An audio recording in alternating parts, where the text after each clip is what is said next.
Olá, meu nome é Camila Lemes, sou poeta, compositora de músicas, sou artista, trabalho com a literatura desde muito novinha e a partir daí não parei mais de ler.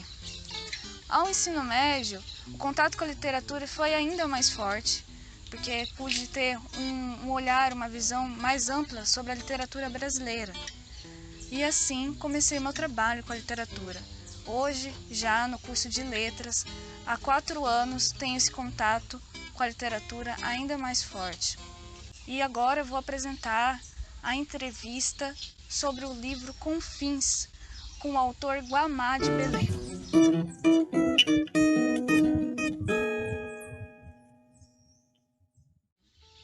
No livro, há passagens muito marcantes do Guamá de Belém. E isso soa de uma forma misteriosa. Ele não traz características tão assim específicas de quem é. Quem é Guamá de Belém?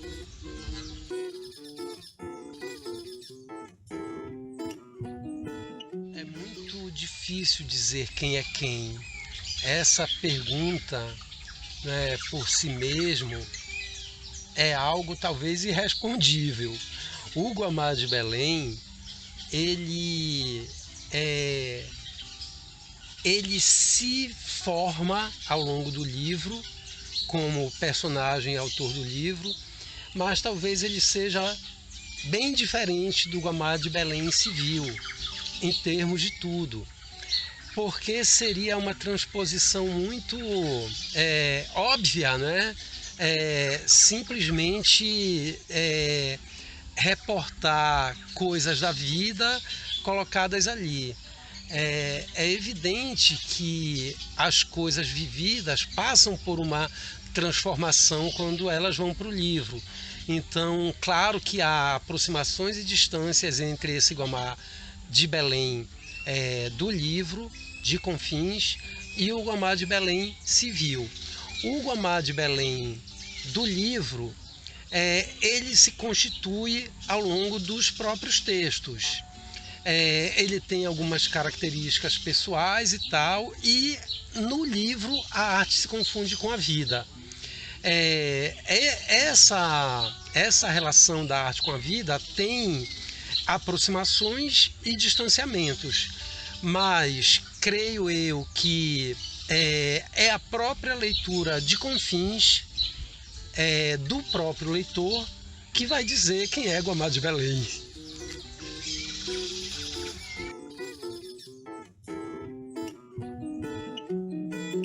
No livro Confins, há trechos do livro em que o Guamá se apresenta cantor. Ele até em algumas cidades ele é criticado, né, por suas músicas. Então, quem é Guamá cantor? O Guamá cantor, ele tem uma iniciação como cantor no contexto escolar. A convivência com colegas artistas e a própria vocação dele para a arte aproximaram um grupo de colegas que trabalharam com teatro, com música e com outras formas de arte, com outras experiências artísticas. O Guamá de Belém cantor foi se constituindo com essas primeiras experiências com violão e voz, que foram levadas também para o teatro e que no contexto escolar elas se expandiram. Então, com essas experiências musicais, nasceu um grupo primeiro, né, constituído por Guamá de Belém, Tapiaim do Favacho e Marauá, Rios e Ilhas. E esse grupo se formou e se apresentava na escola. Desse grupo se aproximaram algumas meninas, algumas colegas e tal, e o grupo foi crescendo. Essas meninas que se aproximaram chegaram ao número de 12 e formaram as 12 musas. Então, por isso a referência às 12 musas em Confins. Então nós temos o grupo, né, dos 3 cantores iniciais que se junta ao grupo das 12 musas. Inclusive há uma brincadeira no âmbito da escola, que saiu inclusive do âmbito da escola, de que as musas seriam 15, as 12 musas e mais os 3, né? Guamá, Tapiaim e Marauá. Então existe essa brincadeira. No início, principalmente o Tapiaim ficou aborrecido com ela, mas enfim, tudo isso faz parte de um fundo contextual do livro que só aparece em pequenos flashes e tal, né? E na verdade o grupo desenvolveu alguns trabalhos e esse grupo nunca se separou. Mesmo apesar de eventuais distanciamentos de alguns integrantes dessa trupe, né?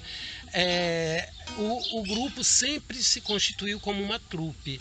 O grupo sempre foi bastante harmonioso e nunca se separou. Então, o Guamá de Belém, cantor, compositor, músico, ele integra esse grupo maior, né? Mas evidentemente ele também tem um desenvolvimento próprio, um caminho próprio. Guamá de Belém tem vários nomes, todos eles falsos, diversas biografias, todas elas enganosas, diversas obras, todas elas inexistentes. Cantor, compositor, ator, palhaço, dramaturgo, vagabundo, vaga o mundo, a caminho do caminho. Qual é a correlação da cultura mato-grossense com o livro Confins?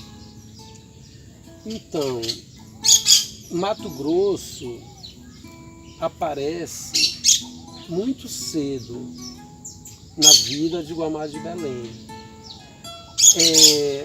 Começando por estudos e tal, né, escolares, até curiosidades e interesses a partir, por exemplo, de matérias jornalísticas e tal. Então, Mato Grosso, na verdade, é algo bem anterior a Confins, e essa relação primária emerge no livro Confins, e quando é feita a viagem, né, saindo de Belém, no Pará, né, até Mato Grosso, que é uma viagem de ruptura, na verdade, várias coisas que eram prévias em relação a Mato Grosso são ou não confirmadas. Então, existe, na verdade, uma relação com Mato Grosso que é anterior. E aí, as viagens por Mato Grosso, elas são, primeiro, percepções das coisas mais imediatas e também de coisas distantes que retornam. São olhares atenciosos sobre diversas localidades dos municípios, por exemplo, comparações entre municípios, né? Comparações entre os municípios de Mato Grosso e os municípios do Pará, e também os municípios do Espírito Santo, do Rio de Janeiro, de São Paulo. Por que isso, né? Porque, na verdade, todas as viagens anteriores alimentaram, de alguma maneira, essa viagem, né, por Mato Grosso. E essas comparações ocorreram e, ao mesmo tempo, uma tentativa de perceber o que seria próprio, né, o que seria específico de Mato Grosso. Então, questões climáticas, né, questões físicas, a observação do Cerrado, do Pantanal, da Amazônia, dentro de Mato Grosso, tudo isso foi presencial. E tudo isso, ao mesmo tempo que foi uma espécie de contemplação e uma tentativa de compreensão das coisas, foi também um deslumbramento. Então, eu acho que Mato Grosso aparece em Confins como algo meio como que um amálgama, né, de todas essas interrogações prévias, né? E como, digamos assim, as respostas que o próprio lugar dava às indagações do viajante. Estando em Mato Grosso, houve uma intenção de ler sobre Mato Grosso, sobre a história de Mato Grosso, livros de escritores mato-grossenses e tal. E um desses autores é Ricardo Guilherme Dick, que teve uma importância muito grande, porque o lado místico de Dick e uma visão bastante, digamos assim, distanciada da objetividade, mas que de alguma maneira era também uma captura de uma energia, né, no texto de Dick, foi uma referência e foi um desafio. Então, num determinado momento, eu persegui Dick, né? Fui visitar lugares mencionados por Dick. E, curiosamente, a narrativa de Dick menciona lugares que eu conhecia antes de ler Dick. Então, essa relação do conhecido com o desconhecido e com o trajeto físico, geográfico do próprio Dick foi também algo que gerou sentidos e efeitos de sentidos e tal, tanto na busca de alguns elementos sobre Mato Grosso, né, como no próprio texto de Confins. Então, não é à toa que Ricardo Guilherme Dick aparece, né, no livro Confins e aparece mais uma vez. Guamá, você já falou quem é você, né? Agora queremos saber, no livro há trechos bem marcantes a respeito dos aspectos geográficos de Rondonópolis. O que isso acrescentou para escrever o livro Confins? Os estudos de geografia, ao longo da minha vida escolar, sempre despertaram em mim uma sensibilidade, né, em relação aos lugares. Ou seja, tentar compreender o lugar como ele é. E não, por exemplo, querer que o lugar seja, né, de acordo com o meu gosto. Essa postura em relação ao lugar foi uma coisa constante. Então, observar os lugares, tentando compreendê-los como eles são, certo? Uhum. Geografia significa escrita da terra. Então, como a terra expressa aquilo que ela é, certo? Foi um pouco a partir desses motes, né, que o olhar tentou, de alguma maneira, responder ao que via, né? Tentar dizer o que via. Toda essa dinâmica de relação com o lugar é a base, né, da tentativa de descrição dos lugares. Não só em Confins, na verdade, na vida de maneira geral. E aí, a chegada a Rondonópolis, ela inclusive é descrita, não é? Porque o livro começa com a saída de Belém, né? com a viagem pelo Pará, pelo Maranhão, não é? Por Tocantins, Goiás, até chegar em Mato Grosso. Tudo isso é referido ali. E Rondonópolis é, na experiência da viagem, um dos pontos de chegada, porque em Rondonópolis havia o plano de um primeiro estabelecimento, né? Então, parar numa pousada, estudar a cidade, andar pela cidade, conversar com as pessoas e tal, tudo isso fazia parte de um plano. E por que Rondonópolis? Porque, na verdade, já havia notícias de Rondonópolis. Rondonópolis com a secura que tem, né, com o tempo seco, né, o ar, né, a umidade relativa do ar baixa, né, o grande calor, e também os cursos de água, os córregos, os rios, as cachoeiras e tal. Tudo isso já havia um pouco de expectativa em relação a essas coisas, né? As grutas, as cavernas e tal que são mencionadas são, né, de alguma maneira, isso representa o retorno ao útero, né? Quer dizer, a gruta como, né, como o útero original, né? A gruta como o lugar de nascimento. Então essa questão da relação com a Terra é a relação com Gaia, né? Ou seja, com o planeta, com a deusa Geia, né? E tal. E isso tudo aparece a partir desses elementos, né? Quer dizer, da água, da terra, do ar, da vegetação, dos animais, né? Então, todos esses elementos constitutivos da localidade, em primeiro lugar, havia uma expectativa de desvendá-los, né? De conhecê-los, né? Em segundo lugar, a relação com eles revela algo e se transforma em algo, né, que passa por esse campo da poesia, né, e vira texto.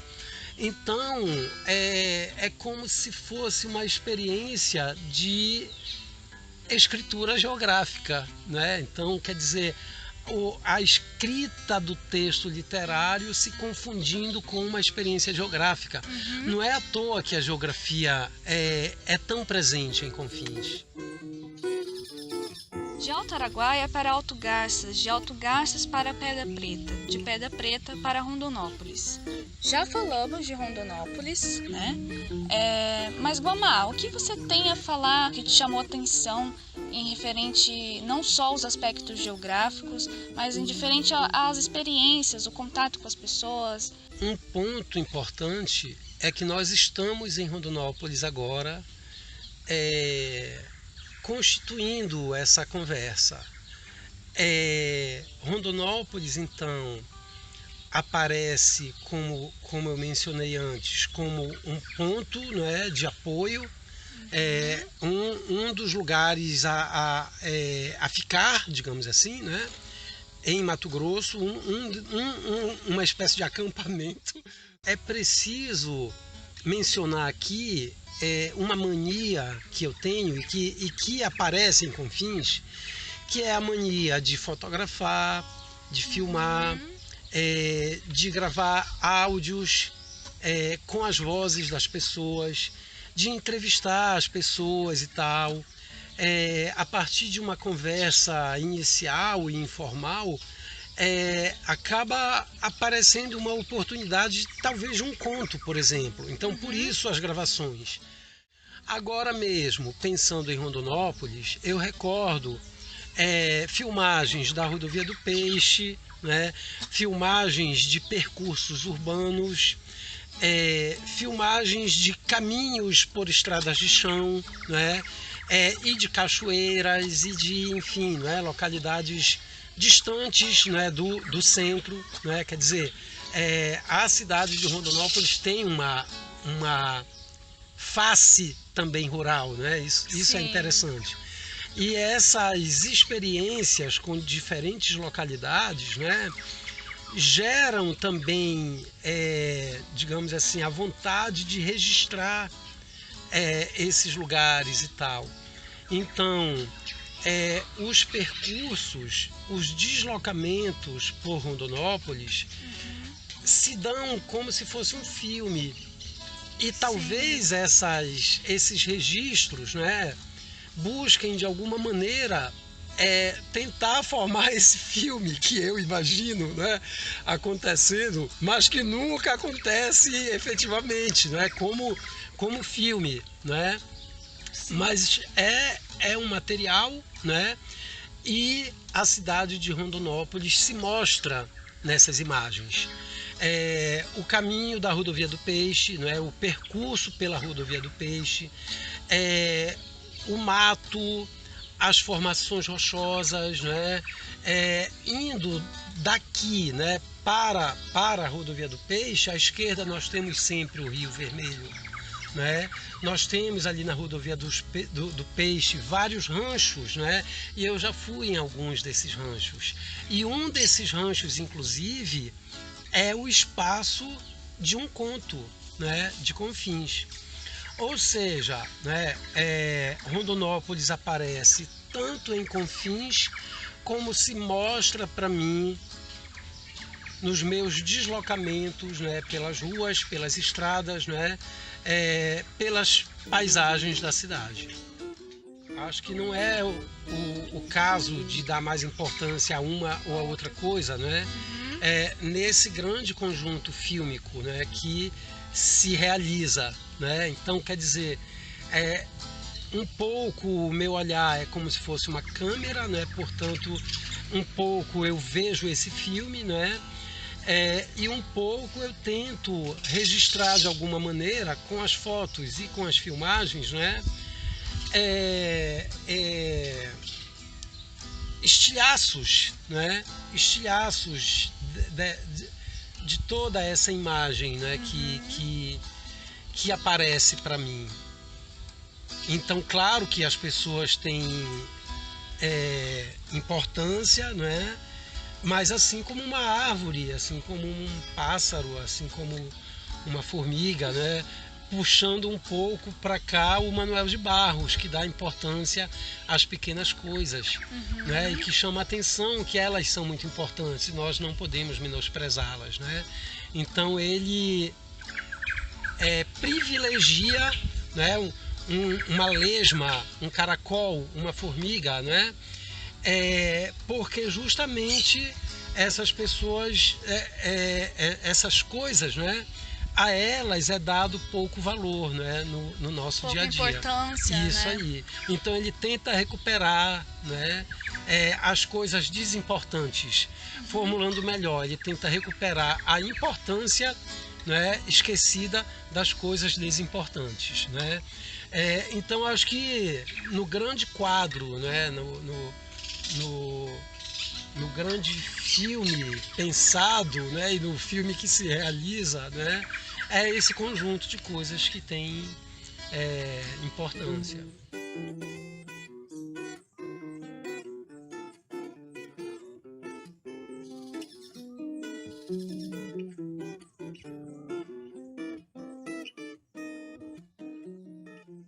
Você passou por diferentes paisagens, diferentes lugares, diferentes pessoas.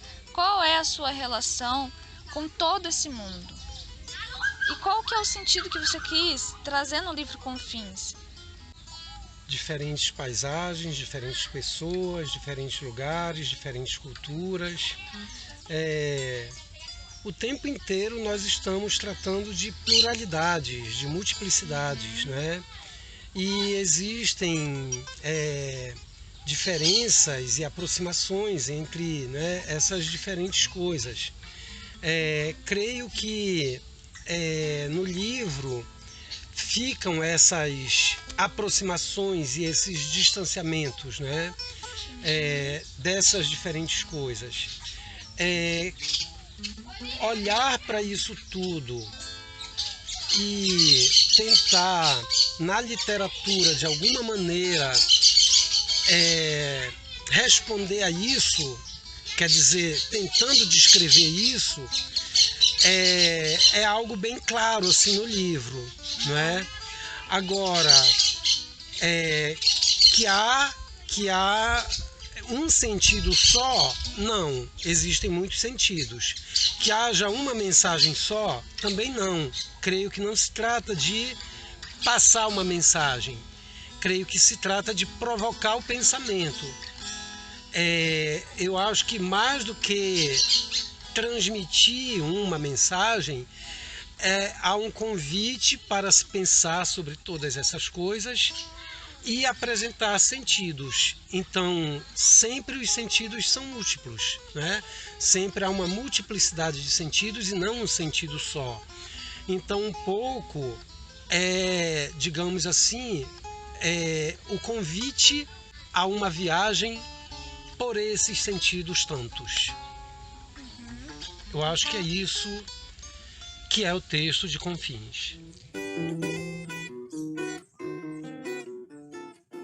Nós aqui tivemos uma entrevista, né, com o autor Guamar de Belém, do livro Confins, e eu sou a Camila Lemes,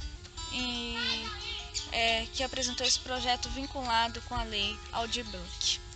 Muito obrigada.